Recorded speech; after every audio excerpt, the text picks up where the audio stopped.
டித்வா புயல் காரணமாக மீன்களை வாங்க பொதுமக்கள் ஆர்வம் காட்டாததால் காசிமேடு மீன்பிடி துறைமுகம் வெறிச்சோடி காணப்படுகிறது. கூடுதல் விவரங்களை நமது செய்தியாளர் கர்ணனிடம் தகவல்களை கேட்கலாம். கர்ணன், மீன்களின் விலை குறைந்தாலும் மீன்களை வாங்க மக்கள் ஆர்வம் காட்டவில்லை என்று சொல்லப்படுகிறது. வியாபாரிகள் என்ன தெரிவிக்கிறாங்க? டித்வா புயலின் காரணமாக காசிமேடு மீன்பிடி துறைமுகம் வெறிச்சோடி காணப்படுகிறது. மேலும் மீன்களின் வரத்து குறைவால் வஞ்சிரம் ரூபாய்க்கு விற்பனை செய்யப்படுகிறது.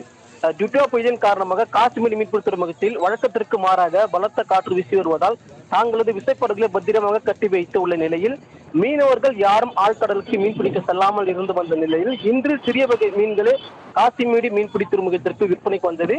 இதில் சிறிய வகை மீன்களான சங்கரா, ஷீலா, மெத்திலி, நண்டு உள்ளிட்ட மீன்களை விற்பனை செய்யப்பட்டது. மேலும் மழையின் காரணமாக, காற்றின் காரணமாக மீன் பிரியர்கள் யாரும் மீன் வாங்க வரதால் வெறிச்சோடி காசிமேடு காணப்படுகிறது. ஒரு சில விற்பனை கடைகளும் அங்கங்கு சிறு சிறிதாக காணப்படுகிறது.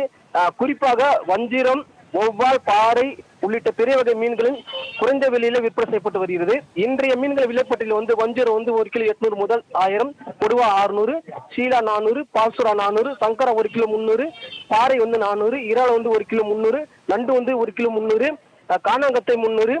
கடந்த வார காட்டிலும் இந்த வாரம் மீன்களை வாங்க அமீன் ஆசிய பிறகு பொதுமக்களும் வராதால் சென்னை காசிமேடு கலையிழந்து காணப்படுகிறது என்று கூறலாம். ராஜலட்சுமி, விவரங்களை வழங்கியதற்கு நன்றி கர்ணன்.